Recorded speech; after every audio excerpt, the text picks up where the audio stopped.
What's up guys, MrBayeasy here, and today we're going to be talking about something that I've been thinking about recently, and I gotta be honest here, I'm pulling at threads. I don't think that this is something that should be looked at too, closely, because it doesn't seem like it would be that much of a problem, but it's something that I need to address nonetheless, because if it is in the game, it's going to be very, very bad, and this is something that I've seen in the past, and it hurts games tremendously, okay? And what I'm talking about here today, guys, is hitboxes.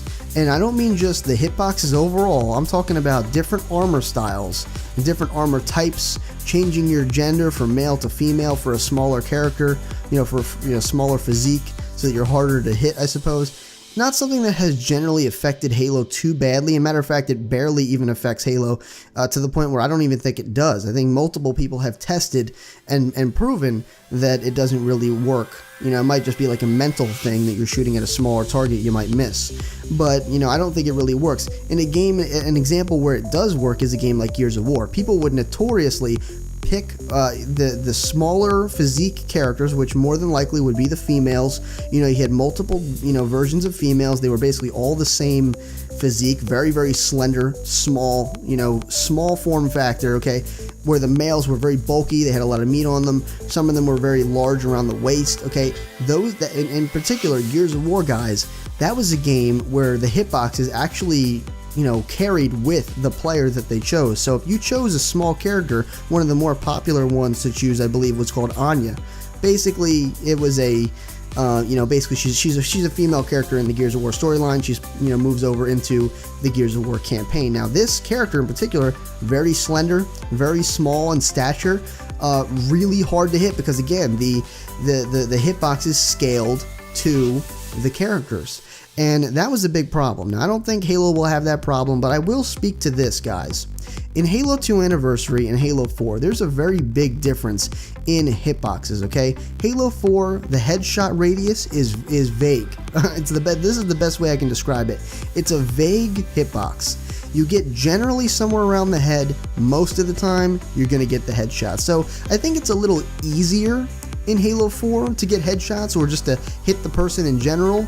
It was very floaty. That's the way I felt about it. I mean, what I felt in Halo 5 so far doesn't really feel like that. It feels like a mixture between Halo 4 and Halo 2 Anniversary, kind of. Halo 2 Anniversary, I feel like it's much more precise. It's much more like the older Halos, Halo 1, 2, 3, where you had to be fairly on their head, with the exception maybe being that half of your scope was, if you cut that circle in half, the circle that is the sniper scope, and we're just going to talk about snipers because, pretty much in nearly every Halo game, it's a tad floaty when it comes to the regular assault rifles, but with the sniper, we're just going to cut that circle in half. Basically in Halo 2 and 3 and 1 and stuff, and Reach, you'd have to be, at least you'd have to have that circle cut in half at the top of their head to actually get the kill. Any more than that, usually you wouldn't get the kill.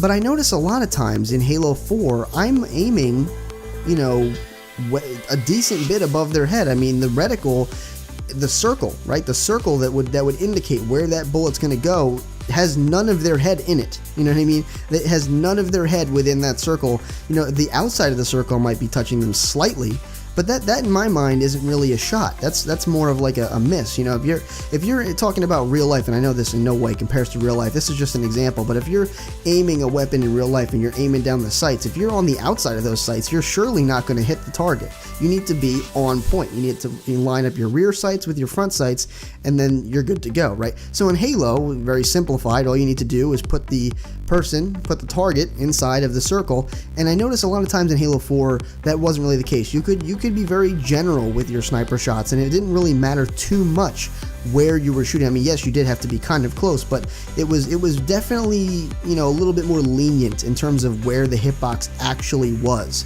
And so this is something I don't think is necessarily a bad thing, but I think it does take a little bit of skill away from the game. And when I think of Halo, when I think of everything relating to Halo, I definitely don't want to see the skill drop any more than it potentially could already have, arguably. I think that the more precise the game, the better. And I mean for every game. I don't mean just for Halo. I'm not saying, it's becoming less skillful. I'm saying for every game. You need to be, if you want to be good at the game, you have to be precise. And that's, it's a very simple rule to follow when it comes to FPS games.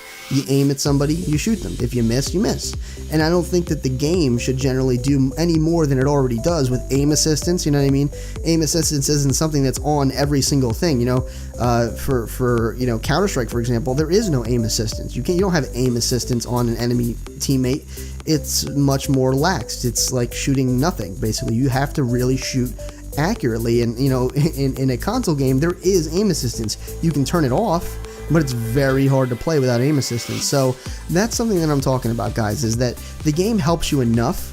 I don't think that it should be that lenient, and I think of all the Halo games, Halo 4 was definitely the most lenient in terms of the area that allowed you to get the headshot. Yes, in terms of sniping, it did affect, you know, multiple other weapons as well, but you know, when it comes right down to it, I'm specifically talking about sniping here. But you know, sniping is probably the most impacted part of this. It does affect all of the other weapons as well, and what I've seen so far from Halo 5, it doesn't necessarily look as bad as it did from Halo 4, at least in terms of that hit registration. It feels very clean from what I've played. I need to play more of it to really get a good understanding, so when the game comes out I'll probably make an update of this commentary. But basically it felt very smooth, felt like the shots really connected well. I didn't feel like I you know, I could get shots that were, you know, definitely above their head like I did in Halo 4.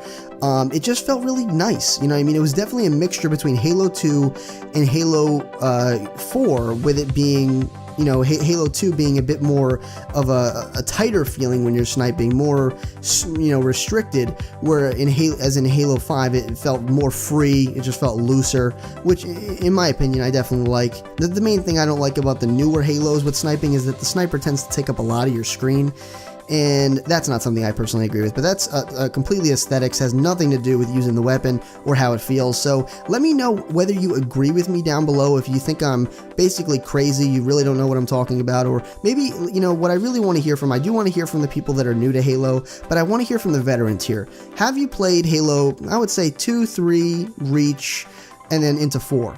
Do you know what I'm talking about? Do you notice that Halo 4 was definitely more lenient in terms of the headshot radius? Or am I just spouting smoke here?